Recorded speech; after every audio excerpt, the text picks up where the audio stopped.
Okay guys, so today we're back with another rant video, and I don't really like rant videos, but this whole new Blazing 2.0 update, don't get me wrong, before I start this video, let me just say this.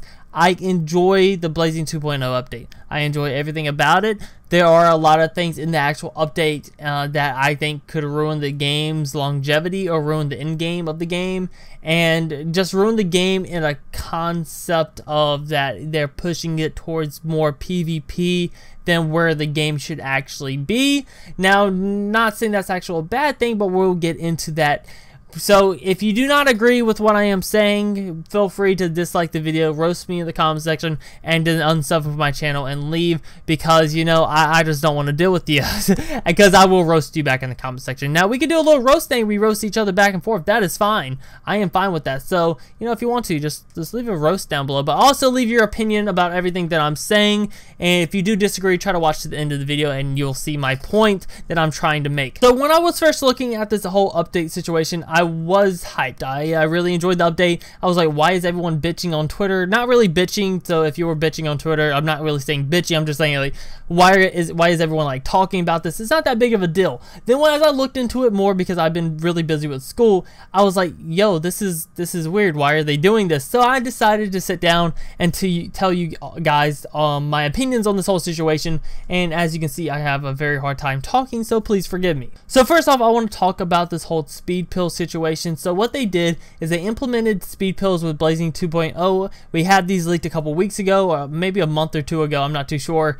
But pretty much what these speed pills do is they are strictly for PvP. You take these speed pills, you feed them into a character, and this character's speed goes up, which thus helps you in PvP because it does give you an advantage over a non-pilled character. So the whole idea of speed pills is really good, because mainly people that go for ultimate characters actually pill their characters to make them more OP. There's been plenty of times in PvP that I've been out, my killer bee has been killed because I was expecting this ninjutsu to kill this certain unit, and it didn't because my unit wasn't pilled and theirs was. So before we get into how they fucked up with this whole speed pill thing, I need to explain how to get an ultimate character. So to get an ultimate character, you need to feed strength pills and health pills to this character. Now these strength pills and health pills have the same concept, and they do practically the same thing that the speed pills do, but to the health and the attack. Now you have to max pill a character with strength pills and then health pills to get a unit to 99 luck, and farm that unit if it's a free-to-play impact unit to max limit break, which is a really long struggle. Now what happened is, when they implemented this whole speed pill thing, they actually took away everyone's ultimate character. Now the reason they did this is because, like I said a second ago, in order to have an ultimate character, you have to have them max limit broken or max leveled. You need to have them at 99 luck and max pilled. So since they implemented new pills into the game, they had to take everyone's ultimate characters away. Now the reason everyone's upset with this is because they now have to take the time to farm all these speed pills and feed them into useless free-to-play units that they're not going to use when it comes to the PvP side of things, because speed pills are only viable in the PvP section of the game. It's like having a character with 562 speed, which there's not a unit like that, I'm just saying random numbers. In like emergency missions, it won't help you none, because speed only implements into the PvP side of the game. So having to feed these speed pills into the free-to-play units that are not useful in any way in PvP is really annoying, and I understand where everyone's coming through from that at, but this is like a little nitpicky thing about the update. It's nothing that's really horrible in the aspect of the game. We will all farm them up sooner or later and get those ultimate characters back, but Bandai, I do suggest you don't do this again, because you pissed a lot of people off with this. Another thing that Bandai did, or the devs for Naruto Ultimate Ninja Blazing, they decided to go ahead and start nerfing and buffing units that were strictly OP or too weak in PvP. And you know, that's a really good idea, because every season, if they nerfed or buffed certain units, that allowed for a new meta change. So that way, when you're doing PvP from like 3 months from now, you're not using the exact same team and you're not doing the exact same strategy. By changing the meta, it changes how the game works, which is a really good idea, and it's amazing. But what they did wrong is, after they nerfed all these units, they released 2 OP-ass PvP units into the game. Now, like I said, with meta change and all, this is a really good idea because it does change the meta but the whole point of them nerfing everything is to actually balance out the game and make it to a PvP is more fair, because last PvP season everyone used maximum broken Hakus, Kazekage Gars, and they would just fucking outspeed you, ultra combo you, and Genjutsu seal you. That's all they did last season practically.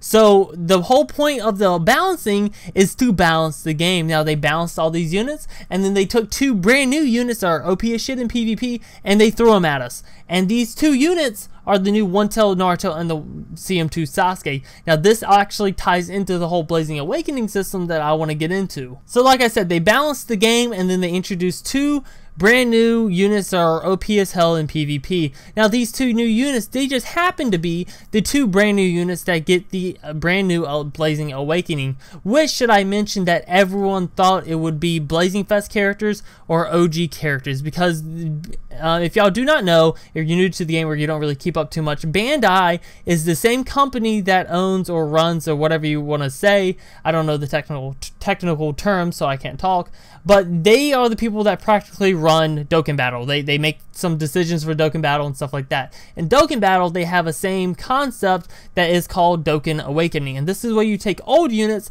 that are not viable anymore, they're useless practically, and you get to reawaken these old units into units that are really good, or most of the time it's not really good, but some of them are OP as hell. It makes the units viable again, so that way if you decide to spend 1,000 stones, or let's just say the Kid Buu banner that's out right now, and a year from now that Kid Buu, though not really a year from now, but a couple months from now, when the meta changes and that Kid Buu is no longer useful, he gets a Dokkan Awakening into this new Kid Buu to where he's actually useful. And we thought that system would be kind of the same system as in the Blazing Awakening, to take the OG characters like the Kid Sasuke, number 1 Maverick Naruto, the Bravery Kakashi, units like that, Blazing Awakening them into newer viable units that will keep up with the meta changes and stuff like that. But instead, what they did is they took 2 brand new units, so it's the 1.0 Naruto and the CM2 Sasuke. They took them and they made it to where their first base 6-star form, non-Blazing Awakened, they were really good at PvE. Their stats are good, their jutsus are good for PvE settings. But then what they did is gave them a Blazing Awakening form, to where now not only are the primary form really good at PvE, but you can awaken them into a form that's really good in PvP. Now, once again, I do understand why they did this, because it is a meta change. It does change the meta, but I feel like they're pushing the Blazing more towards the PvP side of the game. I'm a person that I believe a game should stick to its roots, and the roots of Blazing is emergency missions. And by pushing the game towards the PvP aspect, which the whole reason I think they're really doing this is because Dokkan Battle's been looking for a new game mode, and all these other games, they're slacking in some form, or they're not as active as Blazing anymore,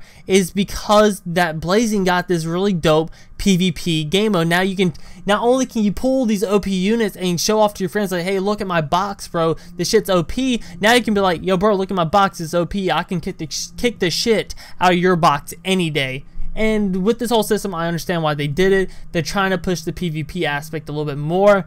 But I think if they stick the Blazing Awakenings to being just through the PvP aspect, as in 2 new units released, they have a regular PvE form, and then you awaken them into a PvP god, or just a decent unit at PvP, I think it kind of ruins the whole aspect that everyone thought the Blazing Awakening would be. Because with Blazing Awakening, if they would have done it to where you would awaken OG units, or only awaken not Smash Fest, been playing way too much My Hero, but awaken Blazing Fest units into these new more viable units, it would make the game a little bit better and the longevity of it, because you don't have to worry about pulling this brand new Blazing Fest pain right now and then worry about, you know, in 3 months he's gonna be useless, like just like I said with the whole Kid Buu situation, because sooner or later, you know, this character is gonna get a Blazing Awakening and he's gonna be viable later down the road.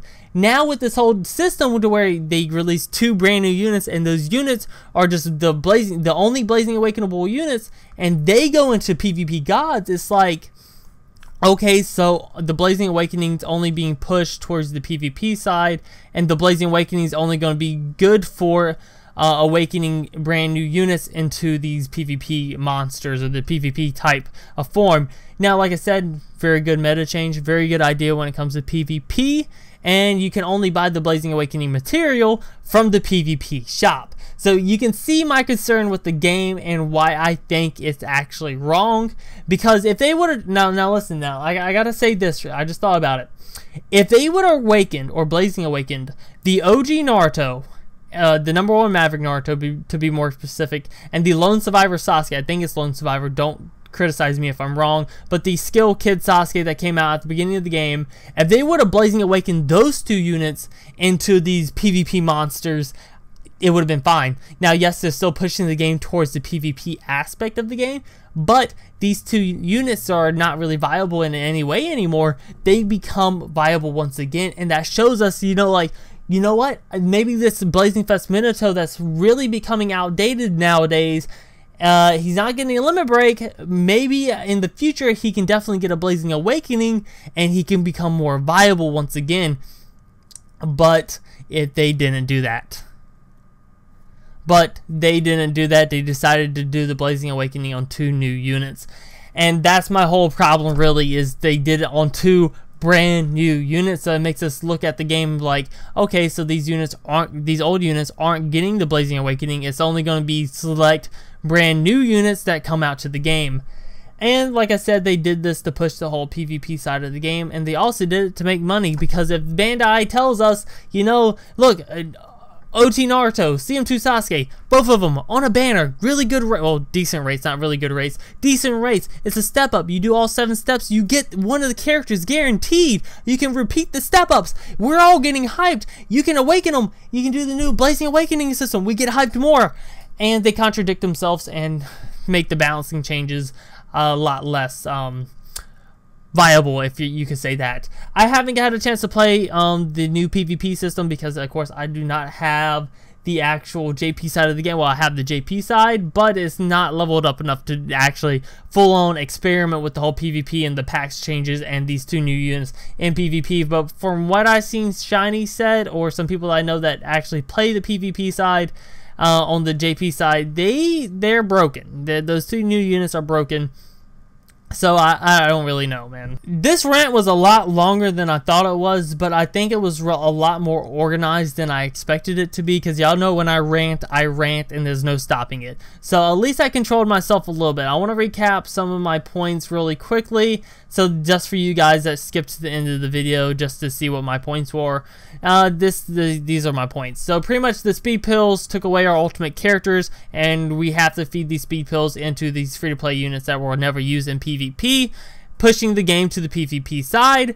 Point number 2, they did these patches or these balances and nerfs and buffs to these units to make them more viable or less viable in PvP, which is really good meta change for the PvP system. And then they go and release 2 new units that are broken in PvP, and pretty much makes the balancing a less important, I guess you could say, because it doesn't really change the meta too much, but it does change the meta at the same time. And my final point, the 2 new units that got released, the One-Tail Naruto and the CM2 Sasuke, instead of them Blazing Awakening old school units into these new OP units, they released new units that have a really good PvE side and a really good PvP side, which does introduce a new meta when it comes to awakening units, because you can, like, should I keep this unit as a dupe, or should I have one of the PvE side and then have a PvP side dupe, or should I just feed it in and then reverse awaken every single time I want to actually use that character in a certain situation? Thus, again, introducing a new type of meta into the game that we're not used to, which could be a good thing in the long run, but right now I'm not seeing it being something that we really need. So I'm gonna leave you with this thought. If you watched this video this far through, thank you so much. Let me comment down below of your opinions and stuff. But the question I'm gonna leave you now, which is I'll probably put it on the screen sooner or later, or in a iCard at the top of the screen, is do you think the Blazing Awakening system now is dumb? And I don't like using the word dumb, but do you think it is dumb? Do you think there's a way they could have done the Blazing Awakening system to where it was more viable and more useful Do you agree that the Blazing Awakening system should be with only new units, giving us this new meta of a PvE character being able to be also a PvP character at the same time by Reverse Awakening? Or do you think it should just be the old school OG Naruto and like those characters like that? Let me comment down below, let me know that. And anyway guys, I'll see you the fuck later. Peace.